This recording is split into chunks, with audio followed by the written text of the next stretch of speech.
notre devoir de vous informer, mesdames et messieurs. Bienvenue sur votre chaîne Mbokama Solo News. Aujourd'hui, nous allons échanger sur l'atelier de mécanismes de fonctionnement et de stabilisation des institutions provinciales. Ça a été instruit par le président de la République, Félix-Antoine Tshisekedi, pour qu'il y ait une franche collaboration entre les gouverneurs et l'Assemblée provinciale. Ça a été organisé par le VPM de l'Intérieur, Jacques-Main Chabani, et il était autour de différents gouverneurs de toutes les provinces de la République démocratique du Congo et de tous les membres des bureaux des assemblées provinciales. Ils ont tablé sur le mécanisme, qu'est-ce qu'il fallait prévoir pour qu'il y ait une franche collaboration, pour qu'il y ait stabilité sur les assemblées provinciales, sur les institutions provinciales. Alors, approché par la presse, le gouverneur de la province du Kasaï, Crispin Mukendi Bokassa, avec lui, il a parlé d'un mécanisme aussi essentiel qu'il a évoqué sur les dialogues. Il a dit avec le dialogue, ça permet qu'il y ait une bonne attente entre l'exécutif et l'Assemblée provinciale. Il a parlé, il a évoqué que sans les dialogues, cela empêche le développement des institutions provinciales, les développements, ça bloque les développements d'une province. Je veux vous laisser alors à suivre long et en large son intervention. C'était d'une importance capitale que le gouverneur de province ainsi que le membre de bureau des assemblées provinciales de se mettre autour d'une même table pour des travaux sur le mécanisme de fonctionnement et de stabilisation des institutions provinciales. C'est sous l'initiative du président de la République, Félix-Antoine Tshisekedi Tshilombo, que ces assises ont eu lieu sous l'orientation du VPM de l'Intérieur, Jacques-Main Chabani. Cet atelier a permis à ces personnalités du pays de proposer les mécanismes nécessaires pour la stabilisation des institutions provinciales. Approchés par notre rédaction, les gouverneurs du Kasaï, Crispin Mukendi Bokassa, a remercié le chef de l'État pour la tenue de ces travaux. C'est l'occasion, profitant de votre question, de remercier le chef de l'État qui, à travers l'une de ses communications au gouvernement, il avait recommandé au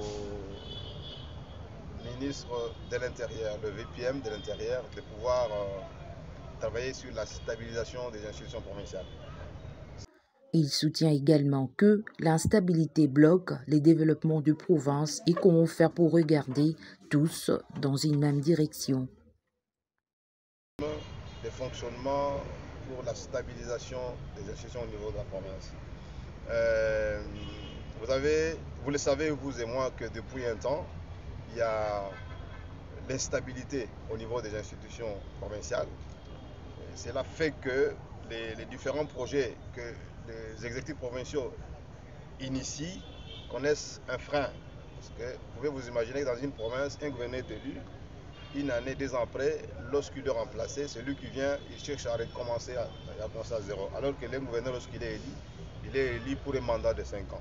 Alors, si il y a cette instabilité, ça ne permet pas que les provinces se développent. Voilà pourquoi le chef de l'État a pris une initiative vraiment très importante qui permet à ce que l'exécutif provincial avec l'Assemblée provinciale se retrouve. Ici, c'est pratiquement dans toutes les provinces. Donc, il n'y a pas que les présidents des bureaux, mais il y a également aussi les membres du bureau qui sont avec nous, de toutes les provinces de la République démocratique du Congo, autour de notre vice-premier ministre de l'Intérieur, en train de discuter pour voir ensemble comment on peut arriver à regarder tous dans la même direction, c'est-à-dire travailler pour la stabilisation de nos différentes provinces. Et laquelle stabilisation peut permettre que les projets initiés par les uns et les autres, surtout nous en tant que gouverneurs de province, que ces projets-là puissent apporter des fruits. Parmi le mécanisme de la stabilisation des institutions provinciales, Crispin Mukendi cite l'élément phare, dont le dialogue. Provincial, donc ici je parle de l'exécutif provincial et l'Assemblée provinciale, c'est les dialogues. Parce qu'au-delà de tout, c'est le dialogue. S'il n'y a pas de dialogue entre l'institution Assemblée provinciale et le gouvernement provincial, donc tout peut partir de là. Parce que si les deux responsables des provinces ne se retrouvent pas, ne discutent pas autour des questions essentielles de la province. Donc ça crée la froideur, ça crée une certaine distance, et c'est ça qui amène qu'il y ait des suspicions, c'est ça qui amène que les deux institutions s'affrontent. Or ici, le gouverneur est l'émanation de l'Assemblée provinciale. Donc il faut absolument que les dialogues s'installent au-delà d'autres questions, notamment la rétrocession qui ne vient pas. Il y a le frais de fonctionnement qui permet qu'on paye pour les provinces, comme on dit ici, les provinces non nantis, qui sont payées avec pour les personnels ou les membres du gouvernement, ainsi que les députés provinciaux sont payés avec les frais de fonctionnement. Lorsqu'on reste 5, 6 mois, même 9 mois sans recevoir ces frais de fonctionnement qui viennent du pouvoir central, ça déstabilise un peu. Ça déstabilise. Donc, en gros, ce que nous avons retenu comme recommandation le plus essentielle, une recommandation fondamentale, c'est le dialogue qui doit s'installer entre l'exécutif provincial et l'Assemblée provinciale. Merci. Pour clore son propos, le gouverneur du Kasaï s'est dit satisfait de ses travaux.